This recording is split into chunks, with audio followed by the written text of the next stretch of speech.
Hey, this is the Homestead Garden Series. In this episode, I'm going to do two types of pruning of my grape vines, both on the fence and on the grape vine trellis over there in the garden. Stay tuned, I'll show you what I come up with.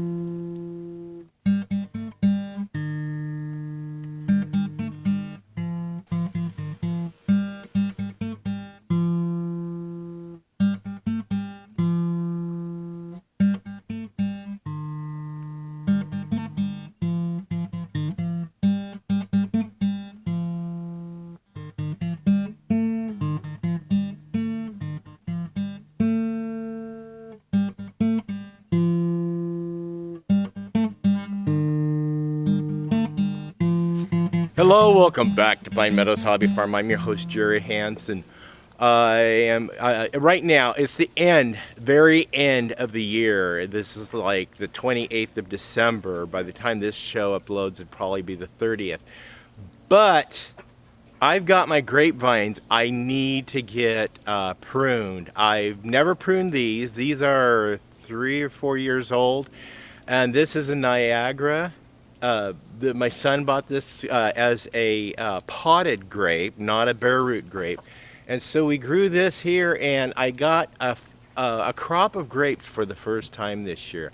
So I'm going to prune it back and just leave one vine out going along each fence top. And that way I might get bigger grapes. Now, in a previous episode, I showed you guys pruning my apple tree. Yeah, I pruned it way back this year.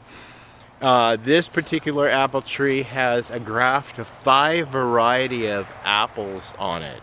So I was careful as to which branches were grafted so I can maintain getting 5 variety of apples. Now, I've never received apples from this tree yet. Hopefully this year will change, because the tree now is, I think this is the 9th year old it is. Anyway. So before I get started with my grapevine pruning, I'm selecting 2 clippers. I got these the bigger ones for the bigger branches, and I got the smaller ones for the smaller twigs of the vine. And I'm also going to clean them between grapevines with rubbing alcohol to make sure I don't pass a pathogen from one plant to another. So let me show you what I've got here. I've got this Niagara that is planted in the ground. It grew 2 stalks up. I purposely let it grow 2 stalks up because I wanted to train it to go down one side of the fence and down the other side of the fence. So I'm going to go ahead and purposely leave that, but I'm only leaving one vine to go out each way. So one of these will go one way, one of these will go the other way. I'm cutting everything off in between. So let's get started. Clean my shears first, just by pouring alcohol on them. Hopefully this kills any pathogens that might be on them. We'll see. Okay, I'm just going to work my way back from the end, from the longest one, and work back and cut everything off that's in between.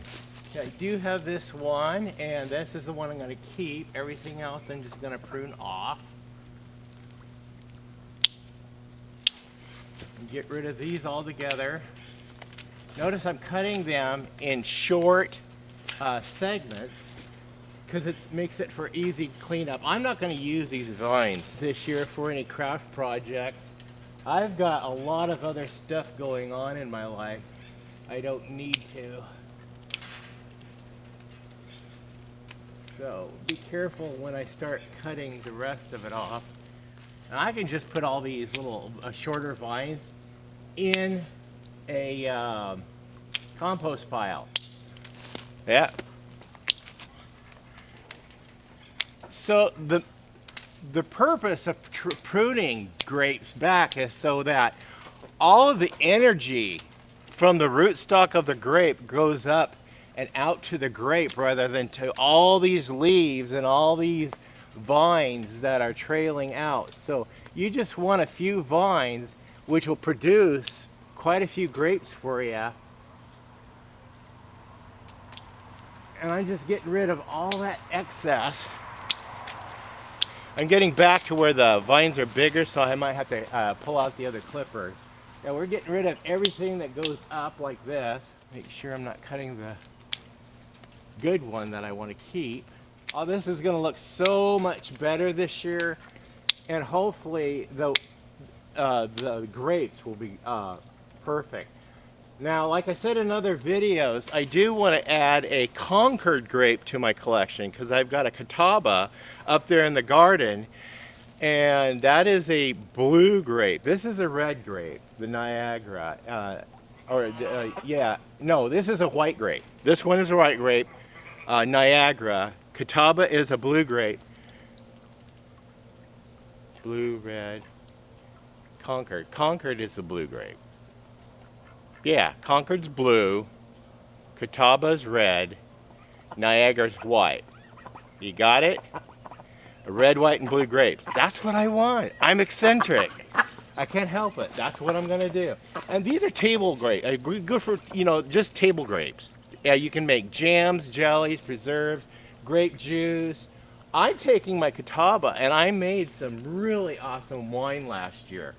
I've got a brew I'm brewing again this year, and we'll see how well it comes.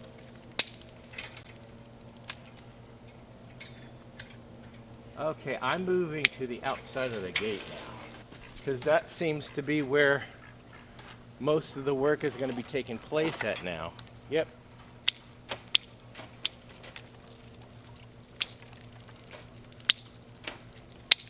Yeah, they're getting a little too thick now. I gotta be careful not to get rid of the ones. Yeah, I'm gonna pull out those other snips. The bigger ones, because these branches are just getting bigger. Okay.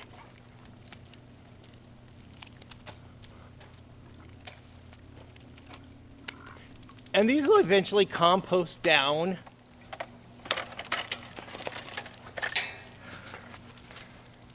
I'll fine tune this piece going out there. I just wanted them to get just down to the one, but there's some fine tuning that needs to be done. I'm going to take this one, since we already cut it. We're going to get this off of there. And this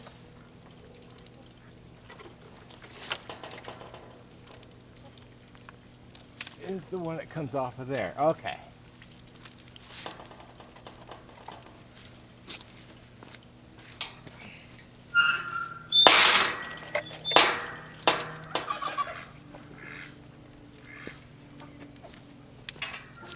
Okay, now to fine tune this one is cutting all the little sprouts coming off. I just want to get rid of all the little sprouts because I don't want energy going to those extra leaves and branches. I want them all going to the grapes. And this vine couldn't have been planted in a better place because it's sending taproots down into the pond, so I never have to worry about watering or feeding this. It's going to get all the nutrients right out of the pond. Smart, huh? I just wish the other one was like that. My son and I were talking the other day. We were talking at Christmas, and he said he was telling me about an aquaponics and hydroponic systems, and I says I've considered that, aquaponics and hydroponics. However, I want to set up, my plan is to set up a 12-volt water pump and a solar panel and battery pack. That way it doesn't cost me anything electricity, and pump water out of the pond and irrigate it through the greenhouse and set kind of like an aquaponics system up in the greenhouse, and that way the plants will filter the water before it drains back into the pond. I can also take some water and flush it back into the garden and water, do a drip irrigation of the water out in the garden. So I've been imagining that feature for several years now. It's just getting the components together now that I can afford them and building it. And that might be a project for 2024. But we still have to make sure we get this done. Now, if you see this, these are what I'm leaving about every fist width apart. You see those nubs there? That's what I'm leaving. See how wide my fist is? Every one of those will produce a branch that goes up and give me some grapes. And these will produce the branches, which gives the grapes. So once this is all leafed out, it's going to look fantastic along the top of the fence. And it's going to stretch all the way down across the top of my fence line. Now that this vine is done, I'm going to go clean my tools off. Yep. And then go down to the next one, and we're going to do the other pruning of the grapes on, the other one's going to be messier. I've got a lot overgrowth on that. So let's go down there and get that fixed.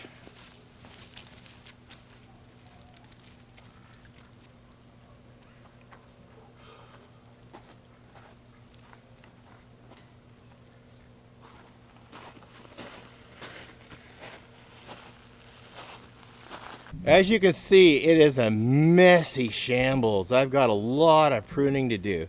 Now, how I'm going to do this grape is a little bit different than what I do from the one on the across the top of the fence. This is an older grape. This has been here longer, and I grew this from bare root.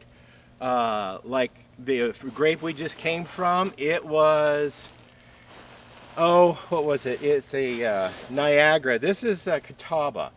So the Catawba I planted 9 years ago, the same time I planted my apple tree. So you can see how the base root, the base stem is really solid. So I'm going to go ahead and start trimming all the extras.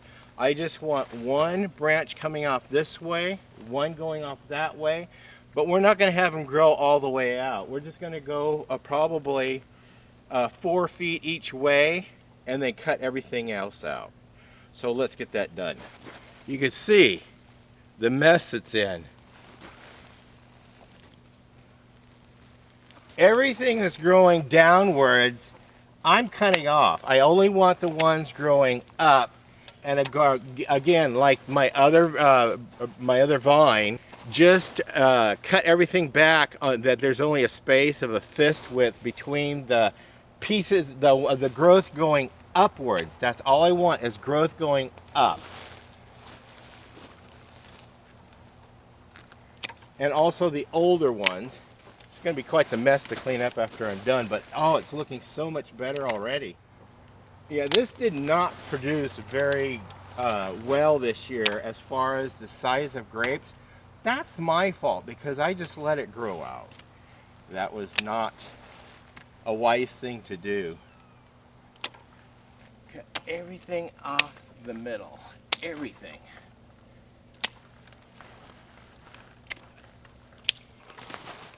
Okay, now this is about 4 feet out from the other side, so I'm cutting everything off. I don't need it, but I'm leaving this one runner that comes over here. I don't know what the proper term for this stuff is, but that's what I'm calling them. Okay, 4 feet out is right about here, and we're just getting rid of everything else because I plan to grow another grape right here, but I want another Catawba. I think the Concord I'm going to grow on my back fence line. And I can probably take some of these and make a new plantings just by dipping them into rooting hormone. And there's several varieties of rooting hormones you can use right out of your old cupboard. Honey, cinnamon, you can buy a commercial rooting hormone. And you start your own grapes and make your own vineyard from one mother grape. Notice I'm cutting my canes or these vines in shorts. Makes it easier to clean up and also maybe easier to compost. But all these get cut off, don't need any of them. What a mess. I just neglected my vines for a couple of years because I I wanted them to grow. And that was my method, and I guess that was trial and error. Not a very wise thing to do, but right now is the time to prune. I noticed the commercial vineyards in the area are pruning right now. I live outside the Rogue Valley, and this valley has become one of the world's premier places to grow quality vines for quality wine. Who knew? I've been carefully watching how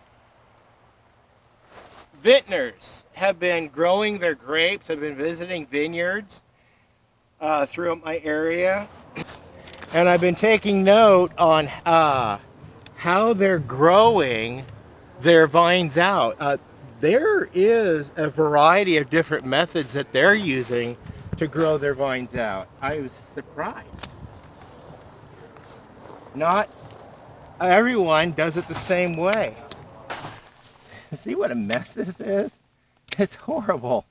That's why I didn't get very good grapes this year, or very large grapes. I got a lot of wine, but I'm afraid that the wine isn't going to be as sweet as last year's. Okay, I am keeping, see, separate those two, and I am keeping this one. There we go.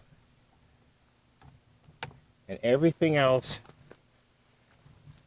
goes to the fire or compost, or both.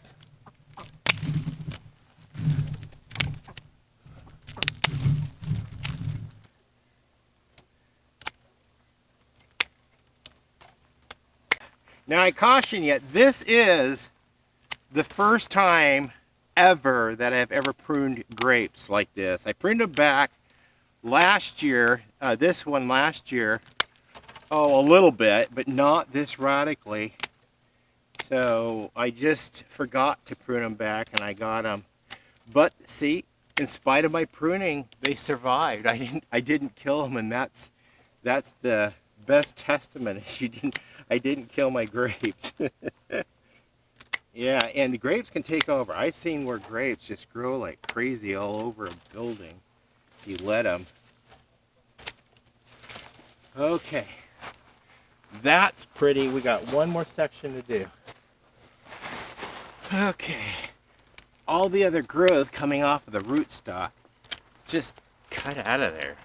You don't need it. This one, that's an extra.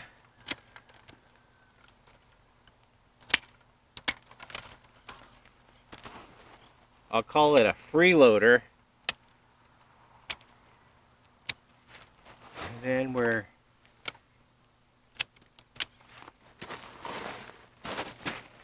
just cleaning it up.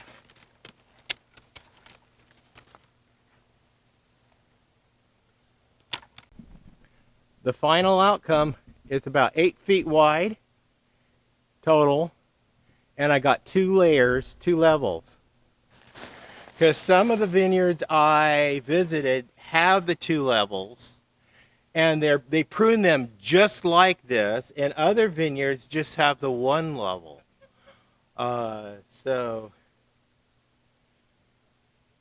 I'm just trying to mimic what the professional vineyards are doing. And the one vineyard, I took some pictures of those grapes when they were fully fruited, about ready to harvest. They were about 2 to 3 weeks from harvest, and those particular grapes are award-winning grapes. Award-winning on the world scene. Yeah, that's one of my favorite vineyards I like to go to occasionally, sit back, have a glass of wine, and enjoy myself. Well, that's it on the vineyard here at Pine Meadows Hobby Farm. Stay tuned to more videos. You could do that by subscribing, clicking that bell icon that alerts you to new videos as I upload them. Give us a thumbs up. Click that share button. Sharing my videos on your social media platforms introduces our channel to others, to your family and friends. Be safe. Always be kind. I've got to go across the street this weekend and film a couple episodes over there. I think we'll do an episode at Southern Oregon Safari where buffalo roam. Yeah, check out my other channel. I think we're going to talk about cheetahs. Yeah, those. And a Super Bowl cheetah commercial. Mountain Dew. Yeah, we'll talk about that and how he got that part in that video. Maybe something else on the rhinoceros. I got an idea for the rhino and the elephants that I want to pass by him. And there's an epic thing coming up that I'm working out right now with another filmmaker and musician. Yeah, stay tuned for that. Go over to Southern Oregon Safari where buffalo roam. And please, please, please subscribe over there. We're halfway to our goal of that channel for him to be able to be monetized. I'm helping him with the channel. I'm not taking anything from him. I'm just over there having a blast because I love animals. Love animals. How many people get to interact with monkeys and a rhino and elephants and buffalo right in their own neighborhood? That's cool. That's cool. Yeah. One adventure after another. Go have your own adventure. Bye-bye now.